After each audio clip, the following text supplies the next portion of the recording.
Assemblée nationale, le premier vice-président, le professeur Jean-Claude Isaac Chilumbayi, a fait une mise au point sur la mission qui va conduire le président de l'Assemblée nationale, le professeur Vital Kamerhe, à Montréal, au Canada, pour participer à la 49e session plénière de l'Assemblée nationale parlementaire francophone. Point, ne besoin de continuer à alimenter des polémiques autour de la composition de la délégation congolaise à cette session. Il s'agit de la fusion de 4 différents ordres de mission avec des personnes différentes pour des forums différents qui se tiendront en marge de cette session qui s'étalera sur 12 jours. Contrairement aux chiffres avancés dans les réseaux sociaux, il n'y a pas eu abus de finances publiques ni exagération car les chiffres avancés sur les réseaux sociaux sont faux. Une mention a été faite aussi sur les mesures prises pour mettre fin à la publication des documents officiels sur les réseaux sociaux, précise le premier vice-président de la Chambre basse du Parlement, Jean-Claude Isaac Chilumbayi, suivi. Que c'est pas du jamais vu.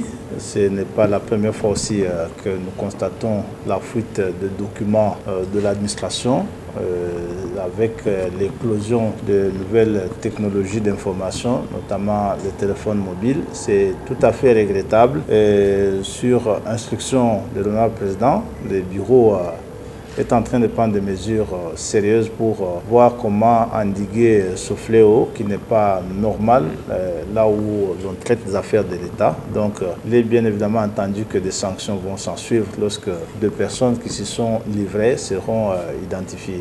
En ce qui concerne l'ordre de mission, moi ici à l'Assemblée, le règlement intérieur m'a dévolu des missions qui sont claires, entre autres les relations extérieures, c'est que l'on a pris l'habitude de qualifier de diplomatie parlementaire. C'est une activité intense qui demande, selon les archives que j'ai trouvées ici, que de plus en plus les députés voyagent dans des différents forums et rencontrent d'autres élus d'autres pays. C'est répétitif en fait, c'est au moins chaque semaine qu'il y a une mission de l'extérieur ici. Ça résout aussi des problèmes très intéressants et très importants de notre existence comme État.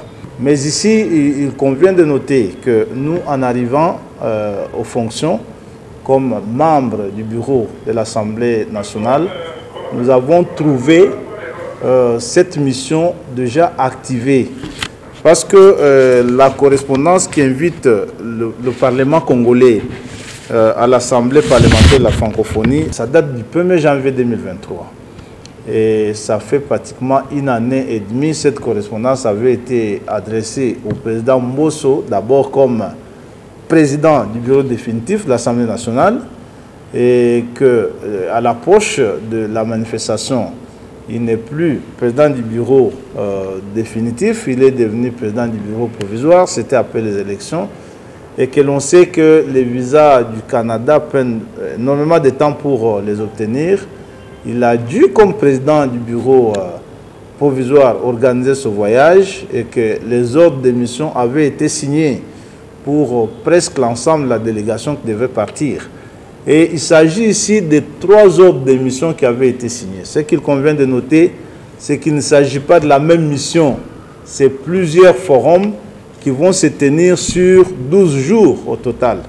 Il y a un forum qui fait 3 jours, il y a un forum qui fait 6 jours, ainsi de suite. Donc ce ne sont pas les mêmes personnes qui vont aller à la même activité. Ça, il fallait le noter. D'ailleurs, vous allez comprendre que le président Mbosso lui-même avait pris soin d'éclater cette mission en 3 ordres de mission. Il y a un ici avec 8 personnes. Il y a un autre ici avec 4 personnes. Il y a un 3e avec 6 personnes. Et puis celui qui était, je crois, du chef de délégation avec 2 personnes. Exactement. Qui devrait aller dans cette mission. C'est une triple mission, ce n'est pas la même mission. Lorsque nous arrivons, nous avons pensé que les autres missions étaient déjà signées. Ceux qui doivent partir avaient déjà leur visa. Ce n'est pas nous, en fait, ce n'est pas notre bureau qui organise ça. tous les députés qui doivent partir avaient déjà leur visa. Et nous avons pensé que ça faisait un peu désordre, que ce soit autant d'autres démissions, qu'il fallait mettre ça sur un seul ordre d'émission, parce que surtout que le président lui-même devrait accompagner la délégation. C'est comme ça que les services, ici, ce n'est même pas venu de nous, les services administratifs de l'Assemblée nous ont présenté cette note technique que vous voyez ici pour nous conseiller sur la manière de faire les choses, et nous avons suivi la note technique qui nous a été déposée ici par les services, et nous avons pu recentrer les autres démissions sur un seul qui a été proposé d'ailleurs comme projet par les services, seulement que la nouveauté a été de soustraire certaines personnes, clairement celles qui n'avaient pas obtenu de visa du Canada, parce que sur les 22 personnes proposées avant, il y a des gens qui n'ont pas eu de visa. Alors, on devait soustraire ces personnes qui n'avaient pas obtenu de visa pour remplacer l'honorable président qui voyageait avec la délégation et ses services. Ce qui fait peut-être des bruits, c'est que le président voyage avec 6 personnes dans sa suite. Je ne trouve pas que ça soit assez. On ne va pas quand même s'imaginer le président de l'Assemblée nationale en train de tirer des bagages dans des aéroports. C'est pas commode. Voilà un peu ce qui s'est passé. Je crois qu'il n'y a pas eu abus de finances publiques, il n'y a pas eu extravagance, il n'y a pas eu exagération. Notre peuple est informé qu'il ne s'agit pas d'une seule mission, mais de 3 missions que nous avons préféré mettre ensemble, parce que cette fois-là, toutes devront être dirigées par l'honorable président de l'Assemblée. Voilà ce